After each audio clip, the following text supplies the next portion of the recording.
Bom, já são 3h07, então nós vamos começando aí. E quem for chegando vai entrando e vai sentando e vai começando a entender o que a gente está fazendo. Eu queria dizer para vocês que é uma alegria estar aqui de novo, que a gente ficou bem feliz, né, de precisar fazer novamente o diálogo virtual, porque eu acho que é uma prova de que a gente precisa mesmo desses momentos. E que bom, vamos tentar fazer vários momentos, né? E para começar, eu queria pedir para todo mundo desligar os microfones, desligar as câmeras também, porque dependendo da quantidade de pessoas que tiver na sala, fica muito pesada a imagem, então a gente vai deixar as câmeras desligadas, tá? E o formato de hoje, para explicar um pouquinho para vocês, vai ser baseado na nossa experiência da semana passada. Então, a semana passada nós tivemos algumas perguntas que ficaram em aberto, então vai ser por elas que nós vamos começar depois o diálogo. E através do chat vocês podem também mandar as perguntas de vocês, tá?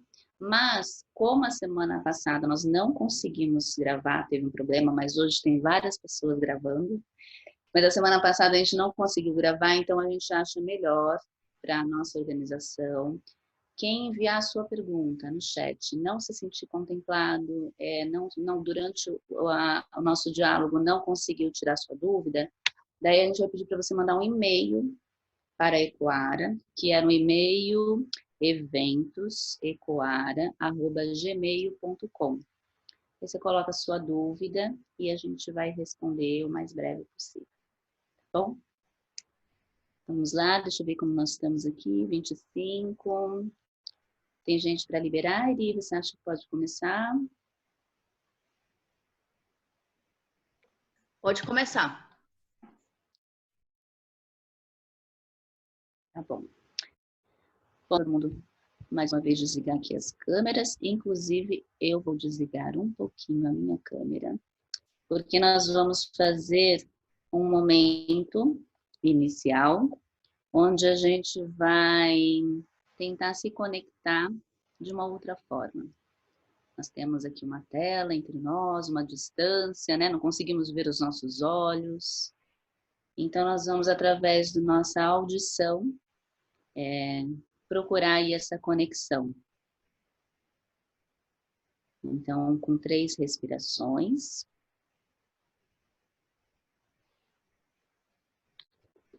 Nós vamos receber as palavras de um verso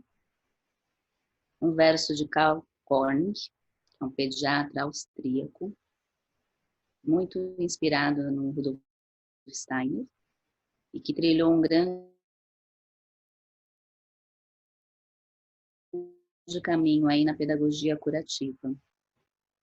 Só a ajuda do homem ao homem, o encontro do eu com o eu, o perceber da outra individualidade, sem perguntar a confissão, a ideologia ou a ligação política do próximo, senão simplesmente o mirar do olho a olho de 2 personalidades, cria essa pedagogia curativa, que confronta, curando a ameaça ao mais íntimo do ser do homem. Todavia, isso só poderá ser possível se for levado em consideração uma sabedoria através da força do coração.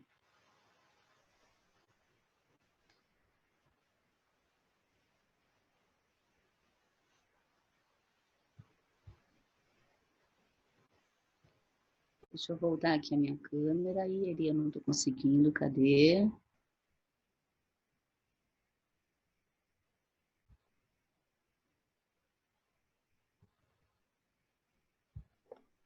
Recebeu aí a solicitação, Lu, para começar o teu vídeo? Ok, recebi, obrigada.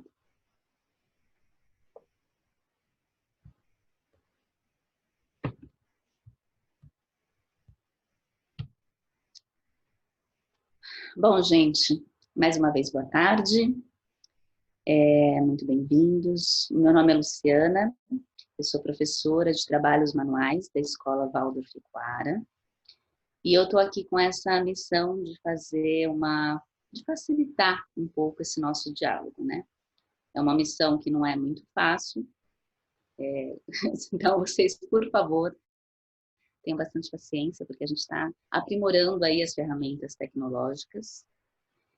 E a gente vai começar hoje fazendo um caminho um pouco diferente do que foi a semana passada. Eu vou apresentar para vocês as pessoas que nós convidamos para tentar facilitar esse diálogo. São pessoas que têm olhares diferentes de acordo com as suas experiências. Então, a primeira pessoa que eu vou apresentar é a Cristina Borelli. Bem-vinda, Cris. Cadê você? Abre sua câmera, por favor.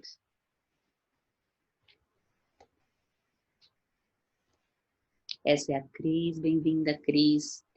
A Cris, ela tem um longo caminho aí na pedagogia, na antroposofia, e é esse olhar dessa experiência de quem já foi professora, trabalha como tutora de escolas, com atendimentos também para algumas pessoas individual. Então, com esse olhar da experiência que nós vamos receber a Cris. Bem-vinda, Cris.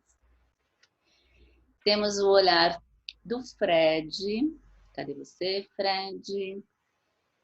O Fred vai trazer para a gente um pouquinho do olhar de quem convive com duas realidades ao mesmo tempo. Então, o Fred, ele é pai na Escola Waldorf Equara e ele também é diretor de uma escola, uma das melhores escolas, por sinal, aqui em Valinhos, da rede pública. Então, diariamente, o Fred está vivendo essas duas realidades. Temos a Patrícia. Cadê a Patrícia? Bem-vinda, Patrícia. E a Patrícia é uma pessoa que vivenciou a pedagogia de uma forma diferente, porque ela foi aluna Waldorf, depois aluna não Waldorf, quer dizer, primeiro ela foi aluna não Waldorf, depois ela foi aluna Waldorf, depois seguiu o seu caminho de faculdade, enfim, o seu caminho profissional, e hoje ela também é mãe Waldorf. Por isso que nós achamos que esse olhar seria também bem especial. E temos hoje uma nova participação, que é a Paula, professora Paula, por favor, cadê você? Oi, bem-vinda, Paula. A professora Paula é professora Waldorf do 4º ano da Escola Waldorf Equara. E ela veio para nos trazer esse olhar assim, de um professor de classe, um professor que está no dia a dia mesmo com as crianças, para que a gente possa contemplar aí todas as perguntas. Bom, a semana passada, como nós não conseguimos gravar o nosso diálogo, e também tivemos mais perguntas do que a gente esperava, ficou uma sensação de ter interrompido, de repente, de uma forma não muito clara, tudo o que a gente queria, né? Então, eu preparei um resumo bem breve mesmo, dos principais pontos que nós abordamos, para que a gente consiga, assim, seguir um fluxo com vocês de raciocínio e que consiga, né, também esclarecer algumas coisas que ficaram pendentes. Uma das coisas que nós falamos logo no início foram as diferenças da pedagogia Waldorf para as outras pedagogias.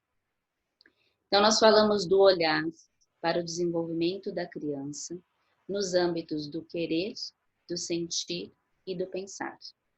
A pedagogia Waldorf tem esse olhar e é um grande diferencial.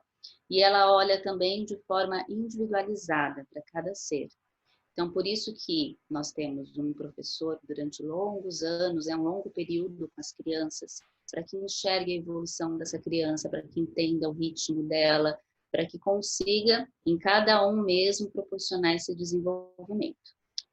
Falamos também da ligação das famílias, de forma bem próxima com a escola. Então, os professores normalmente têm bastante diálogo com a família, em conversas individuais. As famílias também trocam bastante entre si. E as escolas, em geral, são associativas. Então, são escolas que não são de uma pessoa, são escolas da comunidade. A gente brinca, mas não é muito brincadeira, que a escola Waldorf, ela não é para a criança. A escola Waldorf é para os pais, para a família, né? Todo mundo entra na escola e se matricula. se matricula, né? Eu me matriculo junto com meu filho. E daí ali a gente trabalha muito, de forma muito prazerosa, né? O que é uma comunidade. Então tem os eventos que as famílias participam na organização, tem oficinas que tem essa troca sempre de conhecimento, de convidados e até mesmo entre a própria comunidade, oficinas que um sabe fazer, que o outro sabe fazer. E também a gestão da escola, que é uma gestão associativa. Tudo isso, para quem não conhece, né, a Escola Waldorf é feita de forma voluntária. Mas eu acho que não é uma doação, na verdade é um aprendizado, né? A gente fala, é voluntário, eu estou doando. Não, eu estou aprendendo, né? É o grande exercício que eu vejo como família de uma escola Waldorf, que é esse desenvolvimento aí meu também, né? Esse exercício em comunidade. Daí nós falamos também do conteúdo, né? Que o conteúdo na escola Waldorf, ele segue o conteúdo do MEC. E as crianças da escola Waldorf, elas têm um currículo que é baseado nisso também. Porém, que ele é passado de forma diferente. E que as vivências é algo que destaca muito, né? Então, a grande diferença seria essa, se a gente pode falar uma, dentre tantas, seria as vivências. Tudo é formado, tudo é passado através disso. Justamente porque a pedagogia Waldorf acredita naquilo que a gente falou no comecinho aqui do resumo, que o sentir e o querer, eles devem ser alimentados assim como o pensar. E por isso que as artes, a música são tão presentes na pedagogia. Mas, assim, puxando já o gancho disso, e antes de entrar nas questões que nós vamos abordar essa semana, acho que a Patrícia e até a professora Paula, que também está aqui hoje, podem falar para a gente um pouco mais sobre essa questão, né? Acho que a Patrícia podia falar para a gente, Patrícia, como é essa questão de conteúdo, né? Pensando nisso, como é essa questão de conteúdo? Estudar numa escola que não é uma escola Waldorf, depois ir para uma escola Waldorf e depois ir para uma escola, né, uma faculdade que não é. Então, como é que você enxerga que foi isso na sua vida, assim? Bom, boa tarde a todos. Aí eu estudei antes de ir para a Waldorf, eu entrei na Waldorf, eu estudei na Rudolf Steiner de São Paulo, e lá eu entrei na 4ª série. Antes eu estudava no Miguel de Cervantes, que era um colégio bem tradicional, né, de São Paulo, é forte, é assim, puxado, né, assim, em termos de conteúdo. Quando eu saí do Miguel de Cervantes e eu entrei na Steiner, para mim foi praticamente um respiro. Porque não julgando, e não são formas diferentes de ensino, né?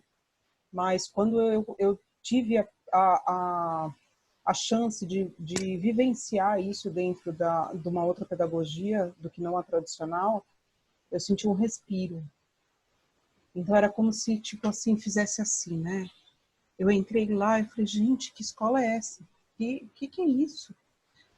Eu tinha um português melhor do que dos alunos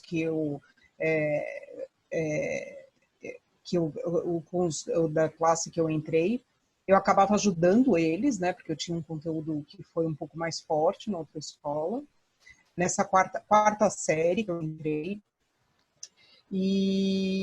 Gente, foi o melhor. E eu me formei até o 12º ano, né? Eu saí eu fiz o médio lá na Steiner, que foi o maior presente que minha mãe me deu em vida, foi me ter presenteado de ter me mudado para essa escola. E ela ter descoberto essa escola. Ela foi bem insistente, porque não tinham vagas, né? Ela aparecia todo dia lá na Steiner pedindo vaga para mim. Eu fiz a mesma coisa para minha filha aqui na Pereiras. Então, assim, porque eu acho que nas escolas Waldorf você também, às vezes você tem que saber o peixe que você está comprando, né? Porque como a Lu falou, não é só o filho, né? É a família inteira que compra essa matrícula, que não comprar, mas entra nessa escola, né?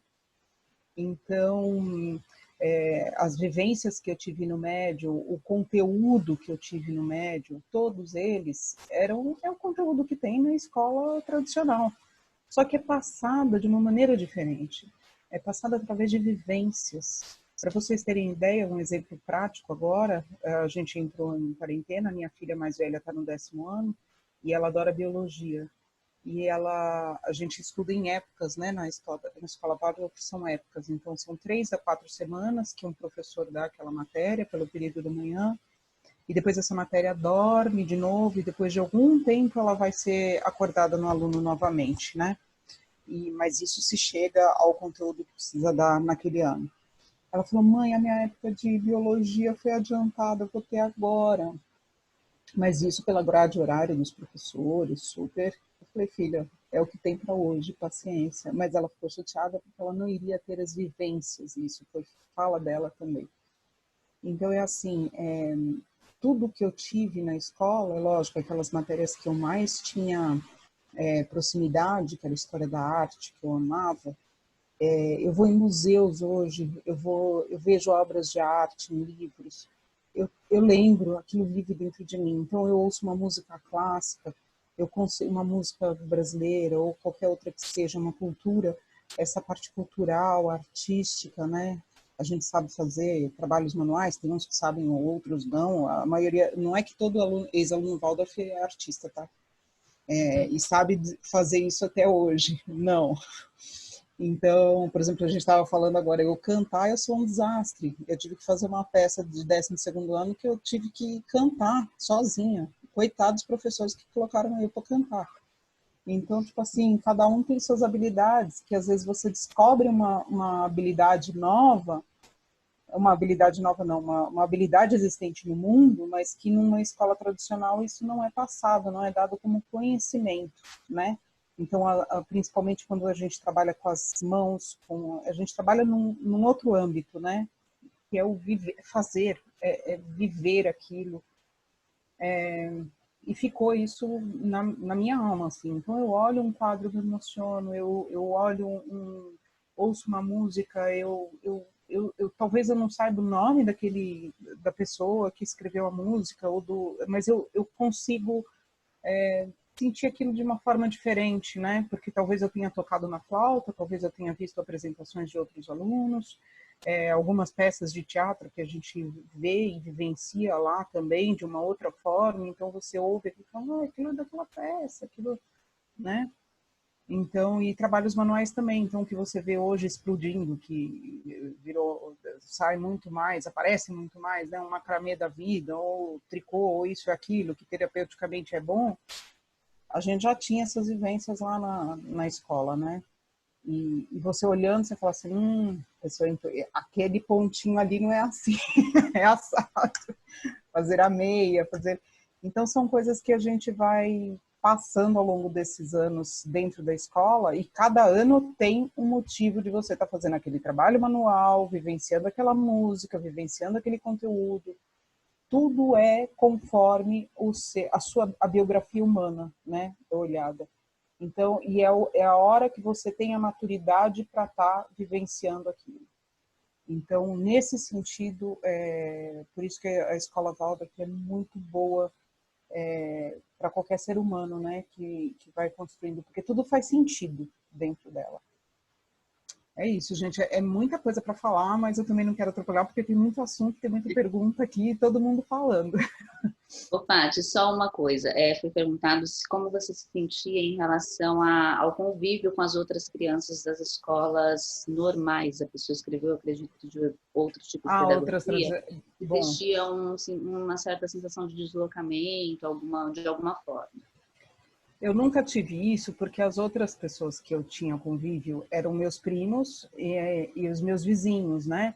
E os vizinhos, eu morava muito perto ali da escola, eu ia a pé para Steiner, e ali tinha muito filho de estrangeiro também, que estudava em escola americana, nessas outras assim, internacionais, e tinha gente do Porto Seguro, e tinha outras, de outras escolas assim.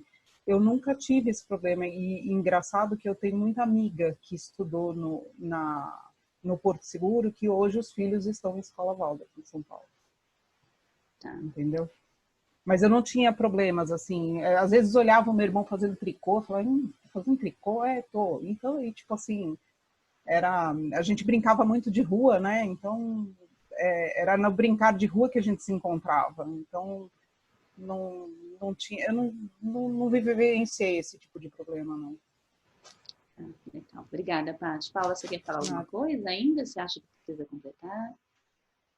Vou completar. Boa tarde, todo mundo. Eu queria agradecer a Patrícia, porque acho que foi a primeira vez que eu ouvi alguém colocando desse jeito, pelo olhar de um aluno, no caso, uma ex-aluna. Mas como professora, eu queria só um breve relato do começo desse ano. Eu estava tentando lembrar de uma música, e eu sou professora do 4º ano, né, da Ecoária, e eu não conseguia lembrar a música na flauta, e 2 alunos que estavam ali esperando as mães vieram e tiraram comigo de ouvido a música na flauta. Aí eu falei, nossa, que presente, né? Que oportunidade, eles terem a chance de tirar uma música de ouvido na flauta, que é um instrumento simples, mas simples quando você tem esse contato, essa oportunidade de aprender. Então, vendo o que essas atividades todas, não só o currículo em si, mas tudo que a pedagogia traz como extra, o que não está na aula principal. O que está na aula principal também, né? A flauta também está, o canto também está, o trabalho manual também está presente. Mas nessas aulas de matéria, o quanto isso agrega também nesse currículo. Então, a criança sai com o currículo tradicional e com o currículo, o plus do currículo Waldorf, que é tudo isso, né, que a gente tem contato nas artes, na música, no próprio teatro e tudo mais, né? Só isso que eu queria complementar. Obrigada, Paula. Então, ainda, né, porque essa nossa conversa agora sobre o conteúdo estava na semana passada, né? Então, foi ainda um resumo da semana passada. Não sei se ainda não sei que voltar nele, a gente vê ali no chat para ver. Mas eu queria só terminar esse resumo dizendo assim, que eu acho que o mais forte na pedagogia Waldorf é que tudo isso, todo esse alimento que chega, né, que tentamos fazer chegar nesses seres, é porque nós acreditamos que somos seres espirituais em desenvolvimento aqui na Terra, né? E que tudo isso que é vivenciado serve para nos evoluirmos e conquistarmos, né, grandes, através dessas trocas que nós temos, né? E daí eu acho que nós podemos entrar falando, né, em que somos seres espirituais. Acho que a gente poderia entrar em algo que a semana passada apareceu, que foi a questão da religião na escola Waldorf, né? Tiveram 2 perguntas que eu consegui ver, que foi a respeito das festas cristãs na escola Waldorf e qual a ligação, se a escola Waldorf ela tem alguma religião. Eu acho que a Cris pode nos ajudar se ela começar falando um pouquinho para a gente. Cris, pode ser? Pronto, pode sim. Então, boa tarde de novo para todo mundo. Vamos lá, vamos tentar responder isso, né? Acho que a primeira, então, só para retomar, né? É sempre difícil começar, né? Depois a gente esquenta. Mas então, acho que ficou claro para todo mundo que o currículo está a serviço da formação humana. Acho que sempre isso é importante a gente entender. E como bem disse a Patrícia, ele vai entrar no momento de desenvolvimento humano que seja propício para aquela individualidade receber. E dentro do conteúdo que é considerado tão importante quanto matemática, português, geografia, tudo isso nós conversamos, né, na semana passada, está também esse conteúdo que vai sendo pintado e trazendo artisticamente, inclusive pelo professor de classe. Lembra, a gente falou sobre isso também. Todas as matérias são trazidas de uma maneira artística, no sentido de se cuidar da beleza, da sua apresentação, de uma maneira humana de se colocar o conteúdo, né? E dentro disso, perpassa todo esse conteúdo que a gente pode sim chamar de religioso, mas não tem nada a ver com religião alguma. Religioso no sentido de ter uma ligação, ter essa consciência de que somos seres espirituais. Lembram, lá na semana passada também eu fiz essa colocação de que somos seres inseridos no cosmos, no universo. E dentro desse sentido, o religioso está presente, né? Como é que a gente se liga nesse cosmos, nesse universo? Como é que a gente percebe esse universo também, né? Ele é só físico, é só matéria física, né? Então, para começar, eu acho que é importante diferenciar o que é uma religião determinada de um ensino religioso, né? Mas não é um ensino religioso, existe a matéria religiosidade, por exemplo, dentro do currículo, como as demais matérias, mas não é só aí que ela está presente, né? E mesmo assim, ela é trazida através de histórias, através de contos, através de um conteúdo que perpassa a humanidade como um todo, né? E que vem dentro dessa história humana de evolução, né? Onde o bem e o mal está presente, precisa ser reconhecido, precisa ser visto, né? E então acho que isso também ajuda a gente a entender como é que esse conteúdo que a gente chama de religioso está presente dentro da escola Waldorf, né? Mas mais do que isso, eu vou ainda dizer mais uma coisa.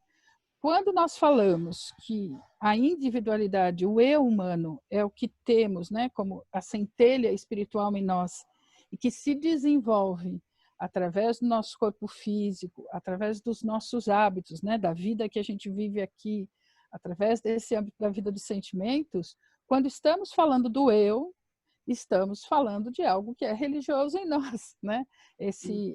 O que de mais espiritual existe em nós. E a antroposofia também considera que o pensar é o que há de nós como algo que expressa essa origem espiritual, né? Essa capacidade pensante que todos nós temos. Mas sempre um pensar que precisa ser aquecido pelo coração e que precisa também se transformar em atos, né? Então, eu acho que assim responde. O Cristo, né? E as festas cristãs, acho que eu preciso responder também. Nesse sentido, o Cristo é visto dentro da antroposofia como um ser de uma hierarquia espiritual, a gente precisa dizer dessa maneira, reconhecido por ela, e que une o seu destino ao destino da humanidade. E ele, assim, é reconhecido, né? E dentro da própria antroposofia, aqui embaixo, da pedagogia Waldorf, tem todo um estudo feito, né, em relação a quem é essa entidade, o que significa quando uma entidade desse porte se liga ao destino humano, o que ele traz para a humanidade. Porém, dentro da escola Waldorf, a Patrícia pode dizer isso também depois, não se ensina dogmaticamente sobre o Cristo, não se fala sobre o Cristo, inclusive, antes do momento em que ele se coloca na humanidade, que é lá quando, inclusive, os calendários todos passam a contar diferente, né? O depois do Cristo. Então, na escola, eles só vão ouvir falar do Cristo quando, historicamente, ele aparece, que é lá, né, na época greco-romana. Então, mas o conteúdo é narrativo e faz parte, inclusive, do conteúdo de história, que eu acho que é importante todo mundo entender isso também, né? Então, é um fato reconhecido historicamente e que, desta maneira, né, o Cristo como tal é abordado lá quando a gente chega nesse momento histórico da humanidade em que ele se faz presente na Terra e a gente conhece tudo isso historicamente. Então, acho que dá para entender, mas ele é reconhecido como alguém que liga seu destino ao nosso. Por isso, as festas cristãs são comemoradas dentro da escola Waldorf, né? Mas a gente precisaria, para entender, então, isso também daria a gente poderia falar horas sobre isso, mas para entender, olhar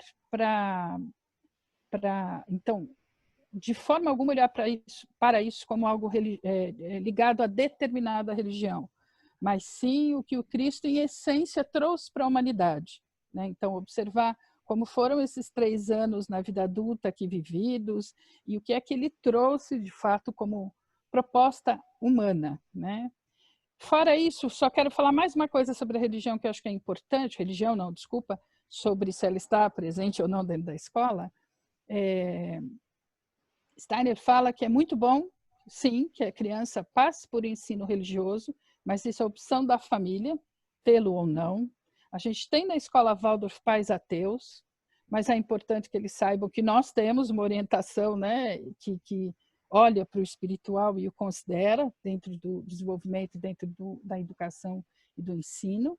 E quando você olha para o currículo da Escola Waldorf, todo o conteúdo narrativo, acho interessante isso, ele traz a visão do ser humano e essa ligação que ele tem com o cosmos, começa lá pelos contos de fada, e que todo o conteúdo narrativo, vou repetir, é considerado conteúdo de história, da matéria história. Começa lá com a narração dos contos de fadas, que tem uma sabedoria arquetípica universal, né? Depois, lá no terceiro ano, nós vamos olhar para a origem do mundo, né? Para Gênesis, a partir desse olhar de Gênesis, mas no quarto nós vamos olhar para como o mundo foi criado a partir da visão da mitologia nórdica. No quinto a gente vai entrar nas antigas culturas, vamos olhar para a antiga Pérsia, Antigo Egito, Índia, né?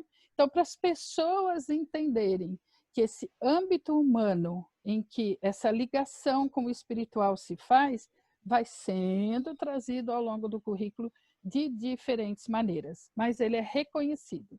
Tá bom assim? Da minha parte? Cris, teve uma colocação, né? Eu nem considero uma pergunta, que uma pessoa falou sobre a questão da religiosidade, muito mais voltada com o termo espiritualidade, né? É o que a gente usa. Porque ela colocou, será que você poderia desenvolver um pouco mais essa diferença? E quando os versos trazem Deus em seu conteúdo? Porque a ideia de Deus como tal vincula a religião cristã, né? Então, acho que existe aí ainda essa questão forte de que a pedagogia Waldorf, ela é de uma determinada religião.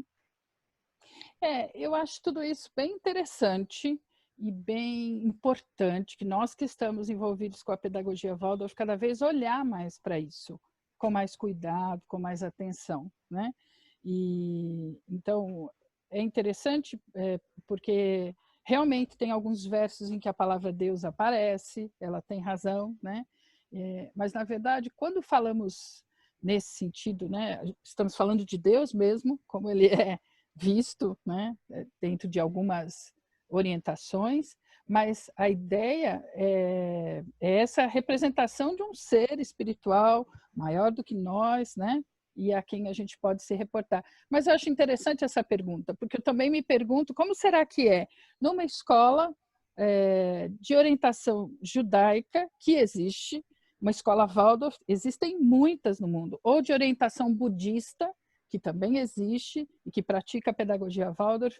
Eu imagino que tudo isso é visto, considerado, mas também de alguma forma traduzido de diferentes maneiras. Agora, é fato, eu acho importante dizer isso, a gente não pode negar algo que é realidade. Se falamos do Cristo, e o Cristo tem essa origem divina, neste caso, na pedagogia Waldorf, quando Deus aparece principalmente nos primeiros anos do ensino fundamental, quando consideramos Deus Pai, porque depois Cristo é Deus Filho, a grande consideração é esse que de fato cria o mundo, se doa, está presente nele, né? E está presente dentro de nós, como seres criados também. Então, acho que o termo espiritualidade, concordo com ela, que talvez se adeque mais, porque aí, quando tudo que a gente olha, então, desde o cuidado da relação entre os alunos, da relação que eles têm com o professor também, com seus pais, o cuidado com as plantas, por exemplo, na jardinagem, o que mais? Tudo que a gente vai cultivando e cuidando dentro dessa visão da nossa, né, dentro da antroposofia, tudo isso é o cultivo da espiritualidade. Então, talvez realmente seja uma palavra melhor. Mas não dá para negar também essa questão do Cristo, tá bom? Isso eu acho importante assumir. Mas, só para terminar, o Steiner diz isso, os pais não têm que ser antropósofos para estarem na escola, a antroposofia não é ensinada dentro do currículo, também, que é uma coisa que as pessoas se preocupam muito. Então, vocês vão ensinar de jeito algum, mas ela permeia o conteúdo, isso a gente não pode negar, certo? Mas acho importante dizer, esclarecer isso também, né? A antroposofia ela não é ensinada. Então, lá no terceiro ano, vou dar também um outro exemplo. Quando a gente ouve as histórias do Antigo Testamento, ou o ponto de vista, né, do Gênesis, de como o mundo ele é criado, então, isso está dentro de uma das visões e de uma das possibilidades da gente olhar para esse conteúdo, mas não está lá porque tem relação com uma religião determinada. Por exemplo, é um dos primeiros relatos que a gente tem notícia escrito de um povo que se desenvolve. E isso é importante ser contado para os nossos alunos, né? A gente entende dessa maneira, tá bom? Eu acho que a Paula pode nos ajudar, ela que está aí no dia a dia com as crianças, né? Você deu alguns exemplos e que acho que quem está lá junto pode deixar todo mundo clarear um pouco, né, para as pessoas. Como é que se fala? Fala de Deus dentro da sala de aula? Como é isso? Bom, alguns versos tradicionais carregam a palavra Deus e eu costumo, por um costume próprio, eu costumo usar a palavra sempre Deus Pai, como a Cris colocou, para que fique com essa imagem de que existe um grande criador, né? De que tem alguém, um grande regente. E aí a gente vai passando, no segundo ano a gente passa pela época do tempo. E aí tem o grande Senhor do Tempo. Quem que é o Senhor do Tempo? É o relógio? É o Deus Pai? É o Sol? Né? Então a gente começa a tatear um pouco de imagens que começam a formar e a criança vai se desenvolvendo com isso. Quando a gente chegou no terceiro, de fato, a gente conta a história que hoje o Gênesis a gente batizou-se de mitologia hebraica, porque também é uma mitologia dependendo da visão, da forma como você quer ver. Então, ela é um conto, é um jeito de ver, como a Cris estava colocando claramente aqui nessa última parte que ela estava explicando. E a gente começa a falar de Deus o tempo todo nessa mitologia hebraica, porque é ali que eles estão, é nesse ambiente em que essa cultura está. Né, as vivências todas que eles tiveram. Quando a gente fala dos santos também, no segundo ano, tem lá a relação daquela pessoa que está num caminho espiritual e tem um vínculo com um Deus, o Deus dele, né? E aí eu chego no quarto ano e agora eu estou falando dos deuses. Que deuses são esses, né? Deuses que fazem uma carnificina, que tem uma coisa completamente absurda, diferente do que se vê na mitologia hebraica, nessa coisa mais pura, purificada, fazer o pão, a luz do sol aquecer o pão.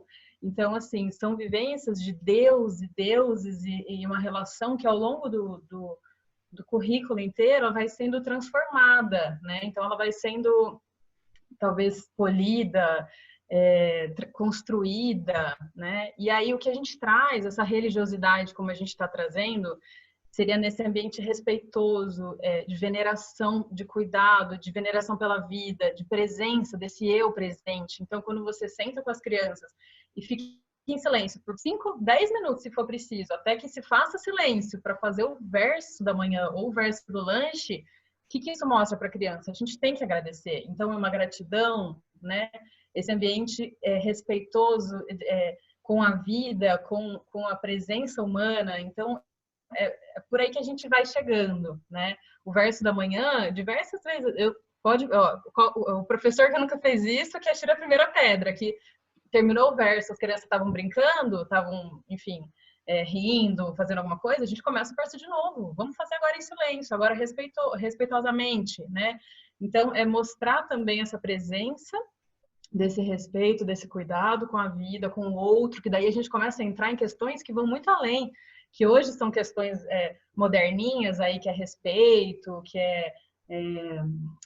enfim, respeito com o próximo, tudo isso que a gente tem falado aí de inclusão e tudo mais, mas a gente não precisa ensinar inclusão se isso tudo já está na alma da criança, já foi construído ao longo desse caminho.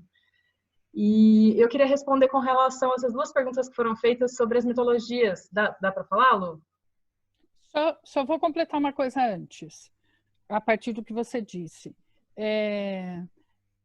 Quando a gente pensa, então, no cultivo da espiritualidade, ou do como se cultiva a religiosidade, esse sagrado que está presente na vida cotidiana também. Acho que é importante isso. Então, o cultivo do que é pequeno, do que é simples, do respeito humano, do respeito ao mundo, né? A natureza, que isso está tão... Nós temos tamanha necessidade de fazer com que isso se mostre. E a única coisa que eu quero complementar é que nós vamos chegar lá na origem do mundo Big Bang também. Ela também vai entrar dentro do currículo, né? Mas só entender que o âmbito da espiritualidade, ele é um âmbito humano, também passível de ser educado, considerado e contido dentro da pedagogia Waldorf, com o objetivo de que lá na frente, livremente e com amor, cada um escolha o seu caminho, que pode ser, inclusive, ser ateu. Mas se ele não teve nenhuma convivência com nenhuma dessas possibilidades, como é que ele pode escolher algo? Né? Nós falamos tanto do livre-arbítrio, somos tão presunçosos nesse sentido, mas se não há essa possibilidade, eu vou só exemplificar com um pai que uma vez procurou a escola e eu fiz a entrevista inicial. Ele disse que era ateu, eu disse que a escola tinha uma visão espiritual, né, do mundo que embasa todo o currículo, e perguntei se isso me incomodava. Este pai em especial me disse assim: a escolha de ser ateu é minha, e o meu filho, eu espero que tenha também a possibilidade de escolher como ele quer pensar a respeito dessa questão. Acho que isso ajuda também a gente a pensar. Bem bonito. Sobre as mitologias indígenas e africanas, só para falar, a África chega em algum momento, acho que 6º ou 7º ano, tem toda uma época para isso, então tudo que está nesse ambiente de cultura africana vai chegar de uma forma bem querida. A mitologia indígena, inclusive, é uma briga que os professores Waldorf do Brasil têm, uma briga não, um conflito que a gente tem, que é por que ela não está mais, né? A gente é Brasil, índio é Brasil, né? Não tem como. Mas ela entra, ela começa a caber no 4º ano mesmo, que é onde eu estou atualmente, e ela entra também como uma história que vai ilustrar a criação. A gente usa também a criação indígena, isso depende muito da localização onde você está, porque é o primeiro momento em que a gente tem geografia, história local. Então, aqui em São Paulo, a gente tem, aqui em Valinhos, por exemplo, né, nós temos algumas cidades próximas que têm ainda algumas tribos indígenas ou que já tiveram, inclusive estão no brasão das cidades e tem ainda reservas. Enfim, a gente pode começar a usar isso. Então, a gente pega que tribo é essa, que cultura é essa, como eles viam o começo do mundo e como que isso vai ampliando para o Brasil, né? Então, é aqui que começa a entrar a mitologia indígena como também uma ilustração de criação do mundo, que também é muito verdadeira. Mas o que se fala um pouco é que no 4º ano cabe mais a mitologia nórdica, porque ela tem uma coisa arquetípica que algumas mitologias indígenas não têm, que é, de fato, a perda da consciência suprassensível que a criança acabou de passar nessa crise de 9 anos, de se desvincular, né, do Rubicão, essas grandes quebras. A mitologia nórdica, ela tem como característica o começo do mundo, mas também tem o fim do mundo, né? O crepúsculo dos deuses, para quem não conhece, o famoso Ragnarok. Então, quando todos os deuses morrem, né, os homens têm que na Terra pegar as rédeas da coisa, que é o que a criança tem que vivenciar. Então, esse ano ele é bem envolvido desse conto nórdico, que a criança tem que ouvir essa história, mas as mitologias indígenas, elas vêm como também complemento, né, dessa vivência, dessa fase antropológica que a criança passa no 4º ano aos 10 anos. Vou completar. Pode. Obrigada. Como sempre, que acho que é importante relembrar, a Patrícia já contou que a evolução humana está dentro do currículo, não foi? Né? Então, ela é considerada, a gente está falando sobre isso de novo. Então, mitologia nórdica, porque no 4º ano nós chegamos na geografia local por uma questão de desenvolvimento, né? Então as crianças chegam muito mais na Terra, já viveram muito mais tempo aqui, né? Então, chegamos à geografia local e aí a gente começa a cidade onde a escola está inserida, vamos para o estado, vamos para o país e vamos agora crescendo de novo, né? Voltar ao universal, mas partindo do individual. E a mitologia nórdica no 4º ano tem a ver com conteúdo universal, a evolução humana, né? Então, está dentro dessa retrospectiva que acontece ao longo dos anos. E toda a cultura indígena que entra no 4º ano tem a ver com, agora, quem eu sou dentro desse universo humano. Em que lugar nasci, a que eu pertenço, que povo é esse, quais foram as origens desse povo. Então, a Paula deu esse exemplo sobre a mitologia indígena que entra no 4º ano, mas a gente olha muito para a cultura indígena no 4º ano, se aprofunda bastante, inclusive sobre a origem das palavras. Nós temos muitas palavras no português que têm sua origem aí, né? Culinária, e além das vivências. Então, o 4º ano, por excelência, a gente vai realmente lidar com essa cultura de uma maneira bem profunda. E só para também acrescentar mais uma coisa, para nós a questão não é de quantidade ou de falar sobre os índios desde o 1º ano ou desde o jardim de infância, mas sim ir tratando desses temas, como já disse a Patrícia, eu vou repetir porque acho ótimo, à medida e trazendo consciência para eles, à medida que a consciência dessa individualidade cresce. Então, acho que isso também é bem importante. Tá? Obrigada. Então, e eu acho que para a gente tentar ainda elucidar um pouco essa questão, o Fred tem uma filha no maternal, né, Fred?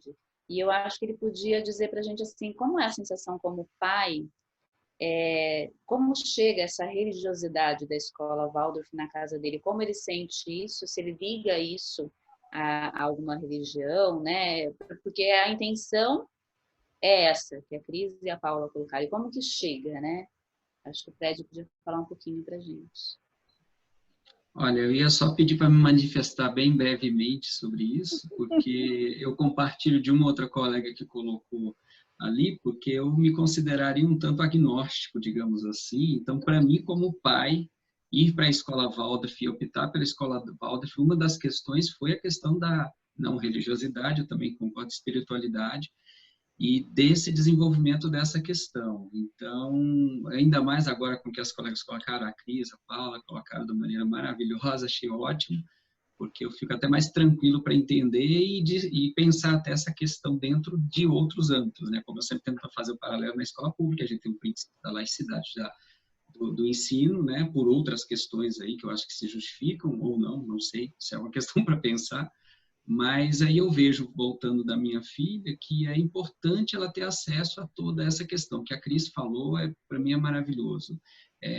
Até para que a pessoa, a criança, minha filha, então, que ela tenha essa opção de conviver, conhecer toda essa realidade, todas essas realidades possíveis, todas essas questões, e para ela poder decidir liberdade e amor, como se diz, o que ela quer ser e o que ela vai ser, e não uma coisa que eu vou definir para ela, que obviamente não é o caminho que a gente escolhe. Mas eu percebo no que chega pela Milena, uma coisa desse desenvolvimento, desse espiritual, nesse sentido do humano. Eu nem chamaria de espiritual, humano mesmo, que eu acho que, na verdade, talvez a gente, na cientificidade, no sentido ruim, na academia, a gente tira o humano, na verdade.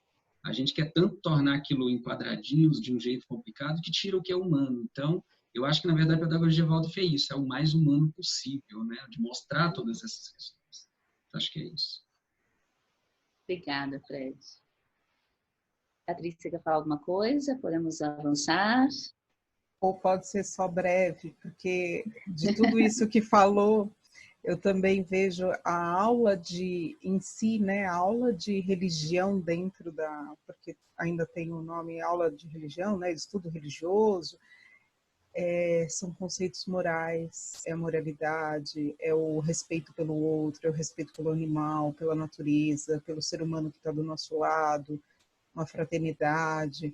Então é muito falado isso, que através desses contos, dessas histórias, seja São Francisco de Assis,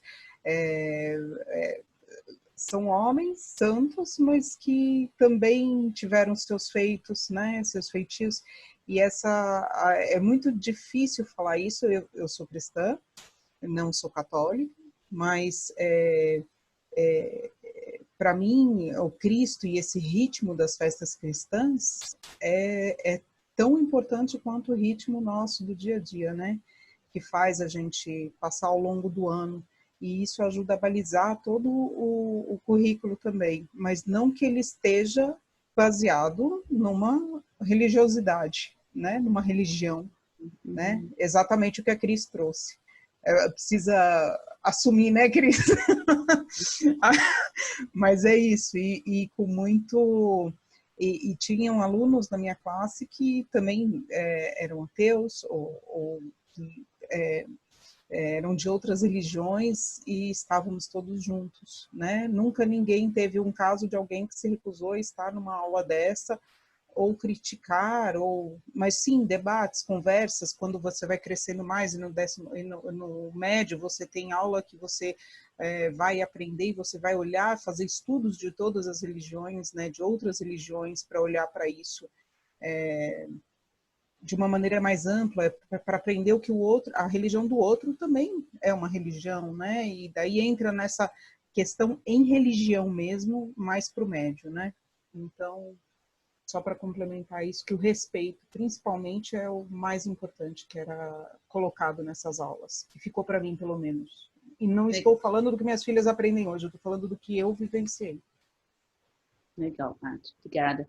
Bed, eu acho que ainda em cima do que você respondeu, veio uma pergunta. Como você lida com as questões da sua filha em relação à religiosidade? Ela faz perguntas? Vocês fazem os rituais religiosos, espirituais em casa? Seria um pouco pessoal essa questão?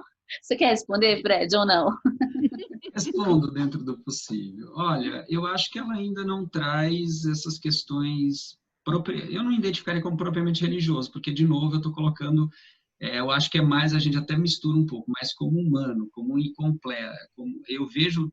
trabalhando na escola pública, que a gente, na verdade, só trabalha com a cabeça da criança, ela aprende português e matemática. Inclusive, a gente nega uma coisa que nas pedagogias progressistas, já há décadas, a gente já fala. A gente não ensina só português e matemática, a gente ensina hábitos, costumes, a gente ensina obediência, a gente ensina hierarquia, tudo isso com o que a gente faz na escola. A gente não ensina só as matérias, nunca ensinou. Isso é óbvio dentro das pedagogias, nas tradicionais negam, nas progressistas todas falam disso. Mas eu acho que ela não traz isso de maneira muito nesse nível de religiosidade. Quanto a fazer rituais, aí é uma questão mais particular, mas já como eu coloquei, eu, digamos, me considero um tanto agnóstico, minha esposa já é mais espiritualista, vamos chamar assim. Então, dentro do possível, por exemplo, Natal a gente sempre faz, eu participo dentro do que eu consigo participar. Mas é isso, eu não vejo algo muito direcionado, que eu acho que é esse mais o teor das perguntas. E eu acho que é isso voltado para a questão do humano, da celebração, da natureza, do que a gente vê, do que a gente vê que acontece e que, em boa parte, alguns querem negar totalmente, né? Isso é que eu acho que é bem complicado fora desse mundo que a gente trabalha aí dentro da Waldorf. E acho também, assim, só para esclarecer, né? Eu tô aqui, eu não aguento não falar. Para as crianças pequenas, isso é feito de uma forma muito fluida, né? É um cantinho especial que se coloca uma flor, essa valorização à natureza, esse respeito. Eu tenho um filho pequeno ainda no jardim, então quando vê um bichinho, né, que está sofrendo e que vai lá e que tenta ajudar esse bichinho, então acho que esse sentido maior da religiosidade que a gente está falando, e que eu acho que é muito mais de respeito à natureza, respeito à refeição. Então, antes da refeição, um verso, mas eu estou agradecendo a terra que está me dando esse verso, né? Eu não sinto que estamos agradecendo a uma figura que está lá com um cajado falando certo ou errado. Não é essa imagem que nós queremos trazer, né? Bom, eu não deveria nem estar falando, mas então só para a próxima questão. A semana passada tiveram algumas perguntas sobre as crianças com necessidades especiais. Como que a pedagogia Waldorf olha para isso? E eu acho que a Cris pode começar também falando um pouquinho para a gente, porque a Cris, ela exerce essa função diretamente, né, Cris? Uhum. Então, vamos lá. Vou tentar também ser sucinta, porque essa é a minha paixão, então é o que me move na vida. Então, vou marcar seu tempo, hein, Cris? Marca e reclama, faz o que quiser. Aí depois eu falo, vou complicar, vamos indo assim. Eu acho, bom, para começar, o lugar por excelência dentro da antroposofia que embasa a pedagogia Waldorf, né? Na verdade, a antroposofia, que é esse conhecimento, essa ciência a respeito do ser humano, ela teve depois frutos em relação à prática em várias áreas. Uma delas é a pedagogia Waldorf, uma delas, na arquitetura biodinâmica, depois agricultura biodinâmica, dentro das artes, enfim. Tem um leque de atividades hoje cujo olhar é ampliado pela antroposofia, né? E muda a prática de quem assim olha. E dentro da antroposofia nós temos a pedagogia curativa, hoje também chamada, reconhecida aí no mundo, aqui no Brasil, como educação terapêutica até os 14 anos, ou quando quem a recebe, né, como educação também, é terapia social dos 14 em diante, né? E nós temos em Campinas um polo de formação de pedagogia Waldorf, né, na Três Fontes, onde eu, inclusive, fiz pedagogia Waldorf. Pedagogia curativa. Mas o berço da pedagogia curativa é a pedagogia Waldorf, de um lado, e a medicina antroposófica do outro. Então, acho que isso também já conta muito do como a pedagogia, né, do como dentro da pedagogia Waldorf, apoiada pela pedagogia curativa, nós olhamos para essa criança de inclusão. Então, tem várias coisas que eu acho que eu posso contar do que eu vivencio, do que eu percebo, das escolas nas quais eu participo. Então, quando eu vou para as escolas, hoje em dia, na maior parte delas, eu sou tutora. Eu cheguei a chamar de tutora da inclusão para as pessoas entenderem, mas, na verdade, essa palavra hoje em dia, pela lei, dentro da escola, aluno é aluno. A gente nem deveria mais falar aluno de inclusão, esse é o correto para a atualidade, né? Todo aluno é aluno e cada um deveria receber aquilo que ele precisa para que ele possa, dentro das suas possibilidades, alcançar o melhor desenvolvimento possível, né? Então, hoje eu falo que eu sou tutora da educação terapêutica, né? Então, o que eu acho que eu posso dizer é, você tem muitas escolas já hoje, com uma pessoa como eu, que estou semanalmente na escola, dedico horas para isso, entro nas salas de aula, observo as crianças, vou observar essa criança que tem um desenvolvimento, nós chamamos dentro da antroposofia muito mais dessa maneira, ao invés de dar nomes, rótulos, né? Para nós é um desenvolvimento atípico ou um desenvolvimento irregular, ao invés de falar normal e o que não é normal, né? Então, nós vamos olhar para essas crianças que tenham, principalmente para essa, no meu caso, né, que tem um desenvolvimento que não é regular, e de que maneira? Olhando para ela, para o desenvolvimento esperado, né, naquela faixa etária, a relação que ela tem com os demais alunos, a relação que ela tem com as matérias e a relação que ela tem com a autoridade, que são os professores, no caso, né? Tudo isso, quando eu entro em sala para observar, é matéria de observação, e a partir daí é que eu vou trabalhar, tanto na orientação aos professores, quanto, muitas vezes, orientando os professores para como lidar com as famílias dessas crianças, e nas ocasiões que a gente sente necessidade, com a classe como um todo, né? Então, é um pouco o trabalho que eu faço quando eu vou para as escolas. Você vê em algumas escolas Waldorf já o pedagogo curativo contratado pela escola e que faz lá 20, 40 horas semanais na escola e que, inclusive, ele já tem auxiliares de inclusão, vamos falar assim, só para a maioria das pessoas compreenderem, né? Então, tem escolas já com esse caminho, que é um caminho já que, para mim, é um passo além do que eu faço nas escolas onde eu vou, é ter dentro dela um profissional que está no dia a dia da escola, acompanha aquela escola e tem em seu auxílio auxiliares que vão estar dentro das salas de aula. A maioria das escolas Waldorf hoje reconhece e tem dentro da sala de aula um auxiliar para, principalmente na sala onde essa criança está. Então, existe a situação em que, dependendo da questão dessa criança, ela precisa de um acompanhante para ela, especificamente, mas na maioria das escolas Waldorf, hoje em dia, você vê desde o jardim, já um auxiliar para a sala. Não só em função da criança que tem um diagnóstico, vamos falar dessa maneira também mais dentro do que todo mundo entende, mas principalmente e também porque hoje a gente reconhece um desenvolvimento nas crianças que têm necessidades que no passado a gente não tinha e que são reflexo da cultura atual.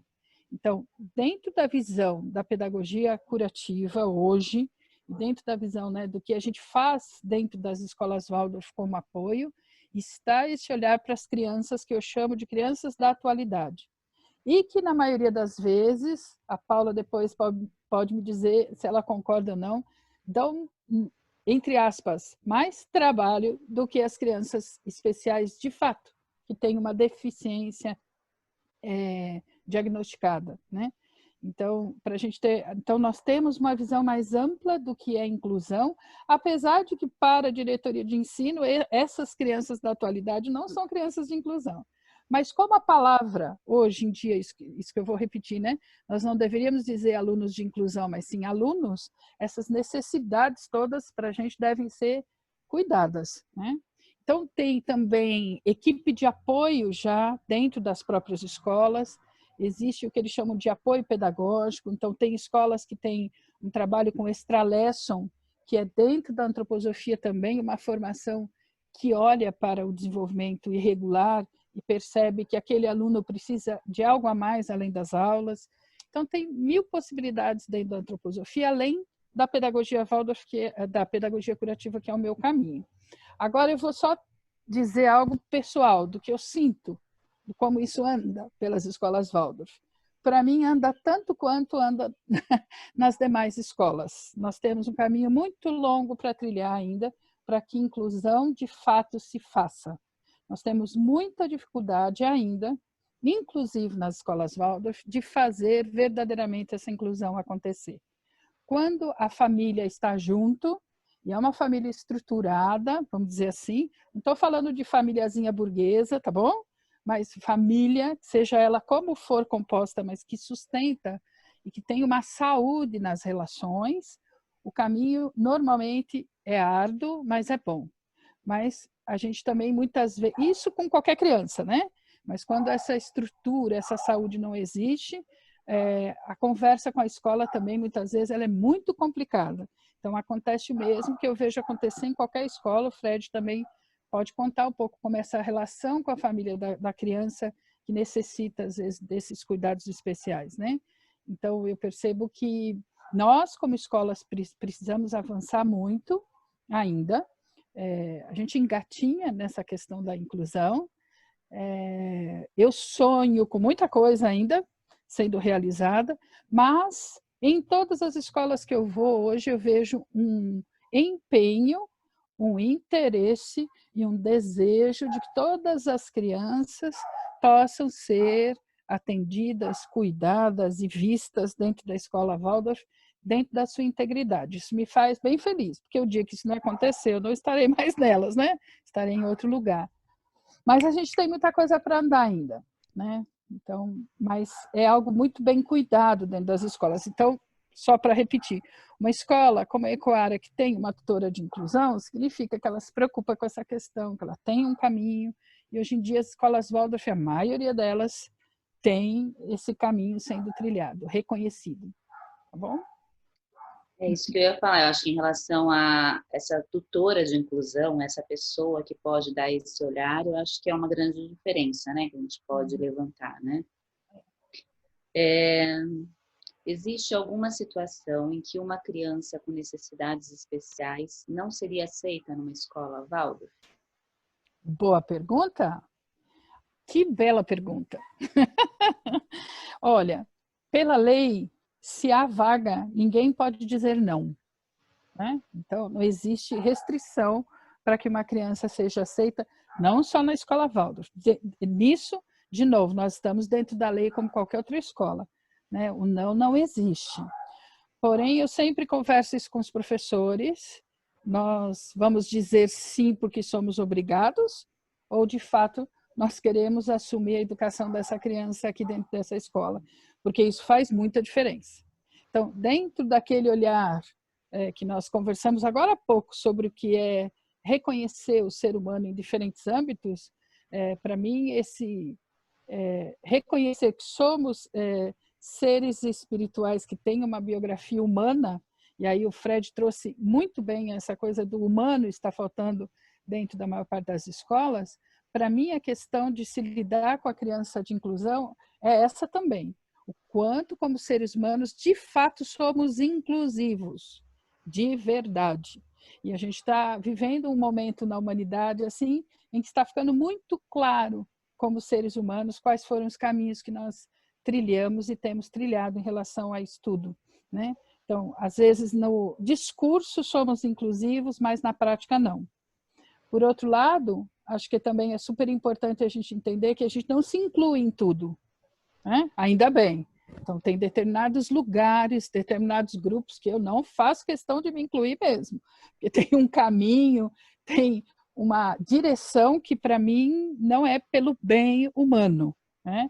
Então, esse eu não quero participar. Então, é interessante a gente ter esse questionamento do que de fato significa incluir, dentro do que queremos incluir essa individualidade e o que essa palavra, no fundo, significa.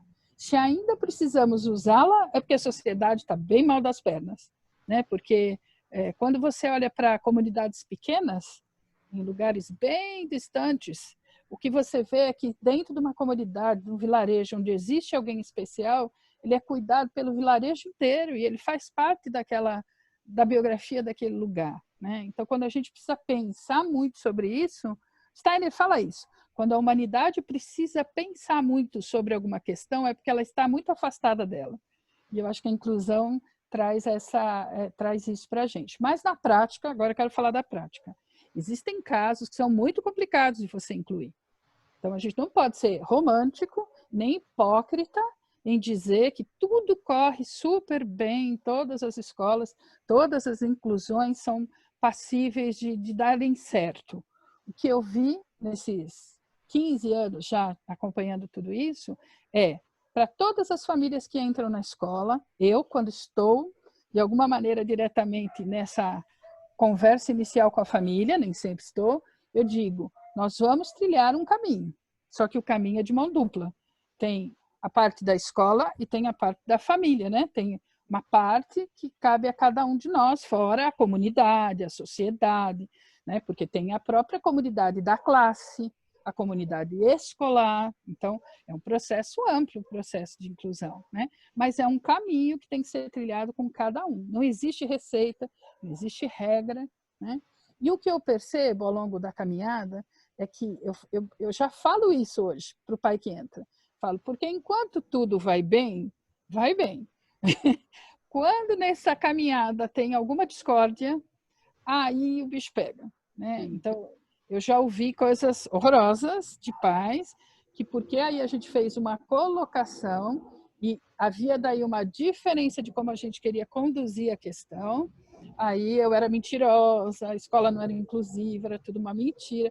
Já vivi várias situações dessas. E não estou dizendo que a gente não comete erros, poderia ter feito diferente, mas na prática o que eu vejo é isso. Existem casos muito difíceis de ser incluídos. Já vi também crianças que, enquanto na escola Waldorf tinham questões comportamentais seríssimas, inclusive de precisar de acompanhamento psiquiátrico, e quando foram para o ensino regular, isso se modificou. Eu já vi o contrário acontecer, né?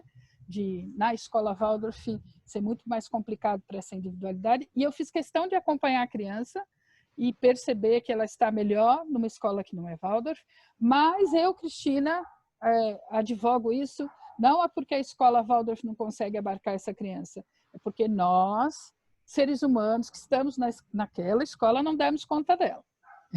Não que a pedagogia Waldorf não sirva para ela, né? Mas eu queria fazer tudo aquilo que ela precisa. Não, pode falar, porque é até bom.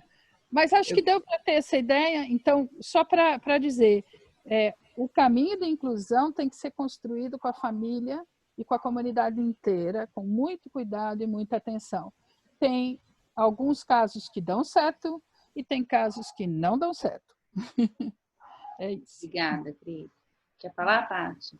Eu queria só complementar, que eu sou de acordo com tudo que a Cris falou, mas tem uma coisa só para ajustar aí, colocar aí também. quando um professor está, e depois a Paula também pode estar falando, existe uma constelação dentro da classe, e não é constelação familiar que eu estou falando, mas é um jeito de funcionar aquele corpo daquela classe, onde cada criança, na visão do professor, ela está num lugar lá. Então, é aquele que ajuda, aquele que faz isso, aquele que é mais intelectual, o mais bagunceiro, onde traz aquilo numa harmonia dentro da classe, e que o professor de classe vai trabalhando isso ao longo dos anos, principalmente quando ele tem esse conhecimento desses alunos. E ao longo dos anos vão entrando alunos no meio do primeiro ao 8º ano e saem alunos também, né? Então é um trabalho muito cuidadoso. Eu olho o professor de classe quando vem um pedido de entrar uma criança, seja ela de inclusão, seja ela uma outra criança nova, que não tenha nenhum diagnóstico ou qualquer outra coisa, esse olhar do professor de dentro da classe, porque de repente ele já está com uma classe daquele modo e que ele acabou de construir aquilo e está sedimentado ali, ele está conseguindo. Então, vai muito do que ele está sentindo ali dentro também, do que ele consegue construir, e não dá, de repente a classe tem 29 alunos, 30 alunos, ou tem 20, mas tá daquele jeito e chegou naquele modo, né? De repente tem muitos alunos de inclusão já, ou tem uns que não são considerados de inclusão, mas já está um caos que o professor não vai conseguir nem saudavelmente passar o conteúdo para a classe. Então, tem que tomar um pouco cuidado com isso quando a gente olha para o professor que vai trilhar esse caminho com não, aquele professor falou, não quero mais aluno na classe, mas ele tem um cuidado todo muito grande nesse olhar, né? Que não é simplesmente que nem uma escola tradicional, coloca mais um lá, o professor vai lá e traz o conteúdo, passou, beleza, né? É muito cuidadoso isso, é um olhar muito carinhoso que eu vejo diante disso. É isso que eu queria complementar. Eu acho que isso não é o tema de uma pergunta, é um tema de um diálogo inteiro, né? Porque eu acho que a gente teria tantos pontos para serem conversados sobre inclusão. Então, eu vou fazer uma sugestão, que a gente parta para a última questão que ficou em aberto da semana passada. Posso falar só mais uma coisinha? Só uma coisinha, bem pequenininha. Os casos mais graves para serem incluídos, acho que é importante esclarecer isso, são os casos que têm um componente psíquico grave, tá bom? Esses são os mais difíceis, tanto para lidar com eles em si e com o entorno, com as outras crianças, com as outras famílias. Quando eu falo grave, é grave, tá? Então, por exemplo, uma criança que surta, de fato, e que talvez precise de contenção, o professor não pode conter por lei, né? Então, como é que a gente faz para incluir uma criança dessa? Que mesmo medicada, né? E nós temos vivência disso na escola Ecoara e em inúmeras escolas nas quais eu vou, tá bom? Então, só para a gente ter isso com muita clareza, né? Como é que a gente conduz casos graves como esse? Esses são os mais difíceis da gente conseguir, de fato, fazer essa inclusão acontecer. Mas porque a gente precisaria ter muito mais estrutura, apesar de, como eu disse hoje, todas as escolas, quando um caso desse entra, nós vamos ter um professor dedicado a ela, além do professor de classe, né? Mas é bem complexo. E o Fred não tem nada para contar para a gente, Fred, sobre isso? Como você vivencia isso na escola regular? Porque para mim é importante, mas tudo bem. Será que eu deixo o Fred vamos falar? seguir o que a Luciana falou, vamos seguir, senão a gente não dá conta para a última pergunta. Aí vai ter que ter a terceira parte. Tá bom. Acho que nós podemos combinar assim, se ficarem muitas questões a respeito disso em aberto, eu vou repetir o e-mail no final para as pessoas enviarem, daí se a gente foi assim, nossa, a gente recebeu muitas perguntas, vamos fazer um diálogo a respeito de inclusão, tá bom? Porque a última pergunta que ficou a semana passada, e que eu acho que é importante, principalmente diante do nosso momento, é como se dá a relação da Escola Waldorf com o mundo atual, em relação à tecnologia, e eu acho que a gente está no auge, né, desse momento. Então, eu acho que seria importante, pelo menos, as pessoas saberem o que está acontecendo, né, e as reflexões e os estudos que estão por trás. Eu acho que a Paula pode falar um pouquinho, começar falando, depois todo mundo pode falar, dependendo do horário, senão eu corto vocês, tá bom? Bom, localizando a pedagogia Waldorf com a tecnologia, mais ou menos isso, né, Lu? Isso. Coincidentemente, ontem caiu na minha mão um vídeo de 2 anos atrás, está no YouTube, depois eu pego o link para vocês, de um professor, eu acho que é argentino ou mexicano, não tenho certeza, de uma escola Waldorf, em que ele coloca exatamente o que eu vou colocar para vocês aqui. É um vídeo de 15 minutos, depois vocês sintam-se convidados a assistir esse vídeo. A gente falou muito, desde o começo, a Patrícia colocou essa questão de o conteúdo que a criança recebe conforme a fase que ela está da vida, né? E isso é recorrente, porque isso volta, isso é uma verdade, né? Isso é como o currículo Waldorf ele foi desenvolvido. Então, nesse vídeo ele coloca assim, pensa se no meio de um território maia, lá no tempo dos maias, desce uma nave espacial e começa a distribuir um monte de smartphone. Que catástrofe seria isso para todo o desenvolvimento, porque você tira a oportunidade de um desenvolvimento acontecer, né? Então, se pensar desse jeito, é bem esquisito pensar nessa imagem, mas pensa nisso. Se os maias estivessem com um celular smartphone na mão, eles, de fato, eles iam perder todo o processo, né? E, na verdade, não iam saber usar, e aquilo lá ia servir de, sei lá, para quê? Para fazer fogueira, não sei. Né? Então, não ia se fazer o uso adequado, ia perder todas as oportunidades e as capacidades do processo, né? Então, se a gente pensa em tecnologia hoje, em celular, computador, tudo isso que a gente está usando aqui agora para fazer esse encontro, qual que é a origem disso? É completamente analógico. Completamente analógico. Uma fita que antes rodava, né? Agora é sei lá, um disco, ou nem existe, está na nuvem, está no sistema, nem dá para entender radiação e ondas direito, né? Então, o processo tecnológico hoje, ele já foi analógico. E como que a gente aprende se a gente não passar pelos processos, né? Então, a pedagogia Waldorf, ela faz questão, e faz isso lindamente, que é fazer todo o processo, a gente fala primordial, que são diversos. Desde o fazer o pão, né? Primordial do fazer o pão, do cuidar da terra para ter o trigo, para poder depois assar um pão. Também tem todo o processo do fogo, da onde vem esse fogo, como que a gente domina o fogo e usa ele em favor da gente. Então, é muito fácil dar um smartphone para uma pessoa e falar assim, isso aqui é o que a gente tem.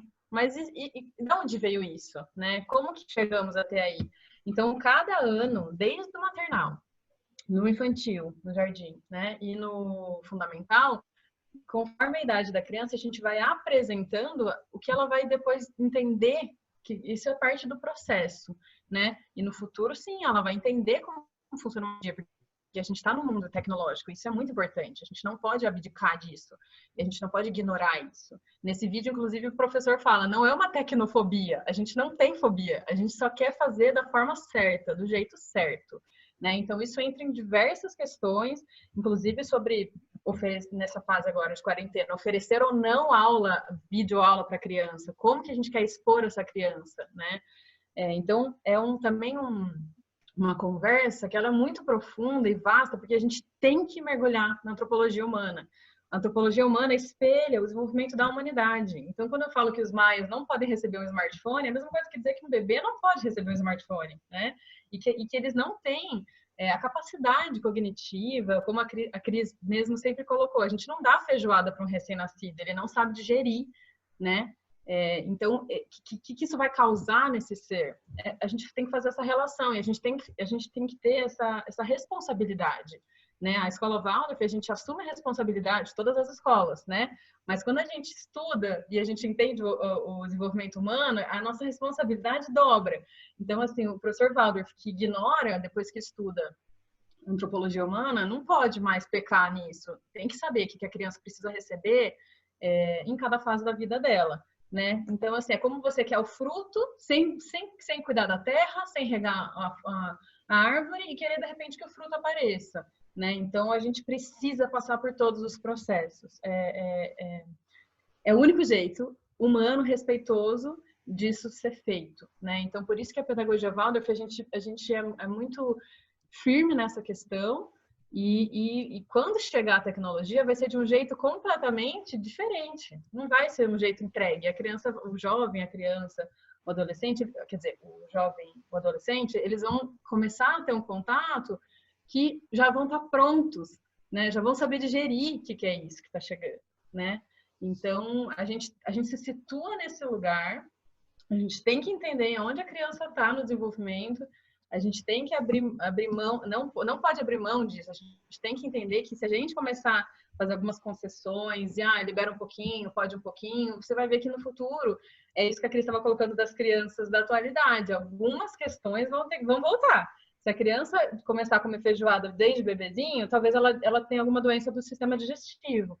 Enfim, eu acho que isso no futuro a gente só percebe quando dá esse boom de um monte de criança com transtornos diversos, ansiedade e tudo mais, né? A gente está pulando etapas, queimando etapas, para quê, né? Então, também, esses movimentos de colocar tecnologia e de começar a fazer um desenvolvimento pedagógico, tecnológico muito cedo, também tem que ter responsabilidade disso depois, né? Então, acho que é mais ou menos por aí. Ótimo, ótimo. Eu acho que eu posso dar 2 exemplos na prática, do ponto de vista antropológico, para a gente entender.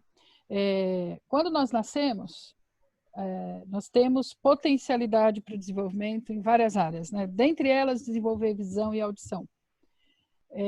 Eu trabalhei 8 anos com surdos, né? Então, teve um simpósio que eu participei muito interessante em 1900 bolinha, mas que eu não esqueço até hoje todo o conteúdo, que foi mostrado isso nos surdos, como surdo profundo, tá bom? Porque existe o surdo leve, não é desse que eu estou falando, surdo profundo.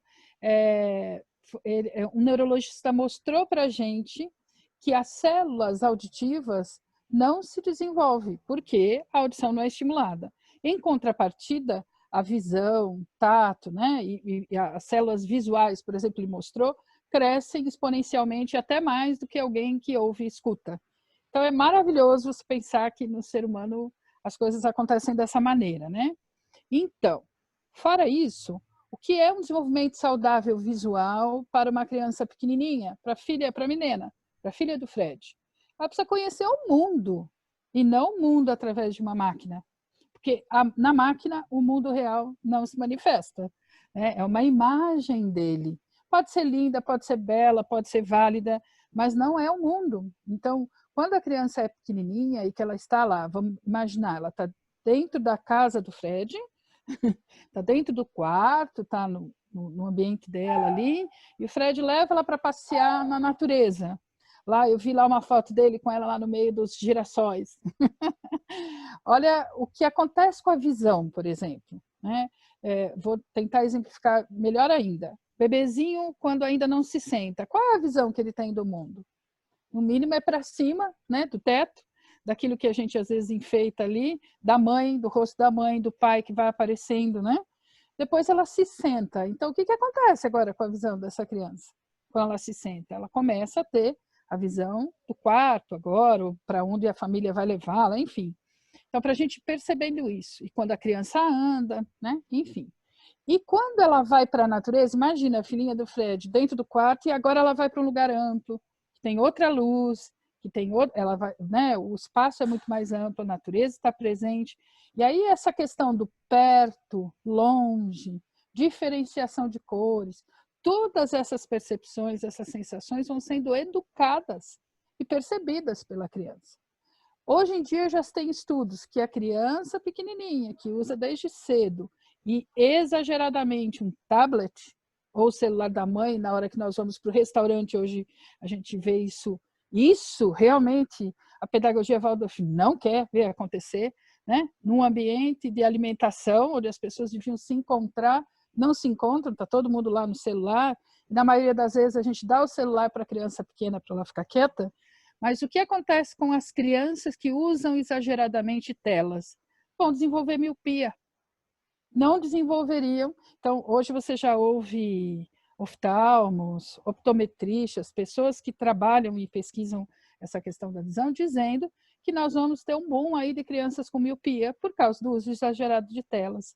Então, é nesse lugar que a pedagogia Waldorf está, quando ela não quer o uso de celular, por exemplo, num jardim de infância. Para que criança do jardim de infância precisa de celular?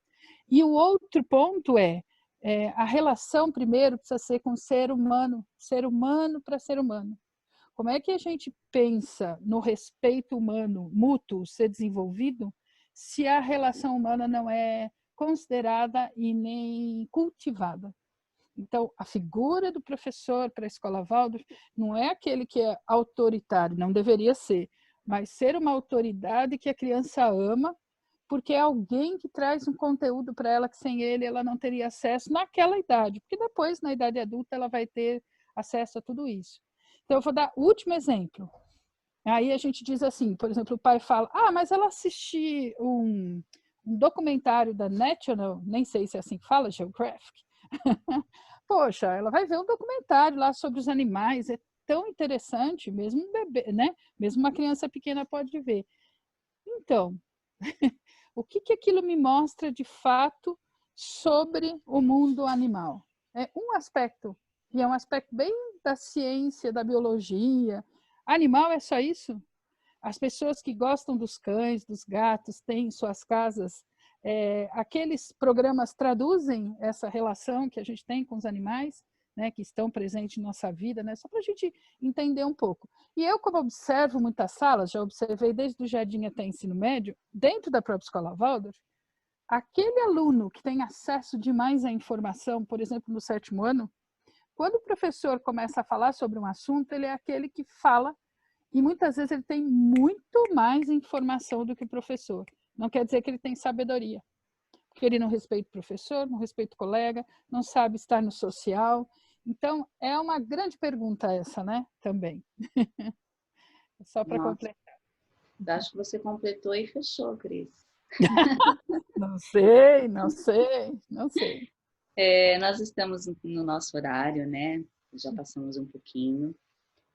Mas eu acho que a Cris completou aí com essa reflexão e acho que também seria um tema para um encontro, porque a gente teria muito a compartilhar com todos sobre o que a pedagogia Waldorf acredita em relação a essa troca com a tecnologia.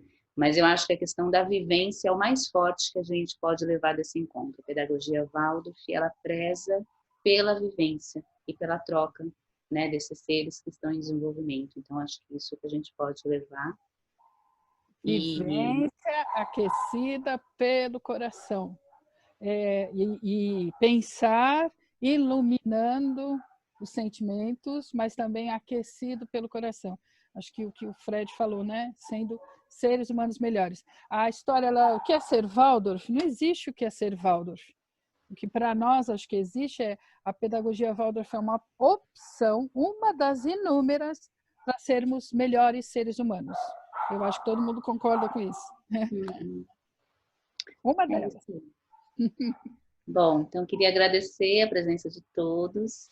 A Júlia colocou para a gente no chat de novo o e-mail de eventos, ecoara@gmail.com. Então, quem tiver dúvidas, quem surgiu alguma dúvida depois, pode mandar para a gente. Quem tiver sugestões de temas para a gente programar um próximo evento. E, por enquanto, né, o que nós temos é agradecer toda essa participação. Obrigada, Paula. Obrigada, Paty. Obrigada, Fred, Cris. E que a gente possa fazer outro evento como esse. E eu vou pedir, então... Foi um prazer, um prazer. Foi um prazer, obrigada pelo convite. E bom final de semana e bom Dia das Mães amanhã para todas as mães. Sim. Queria agradecer o pessoal que no chat aqui, enquanto a gente estava falando, estava agradecendo os esclarecimentos. Isso é muito importante mesmo. Obrigada a todo mundo. Obrigado pelo convite. Agradecido pelas colegas por aprender um tanto mais. Obrigado. Obrigada, gente. Então, eu gostaria de encerrar da mesma forma que a gente começou, pode ser? Vou pedir para todo mundo desligar suas telinhas.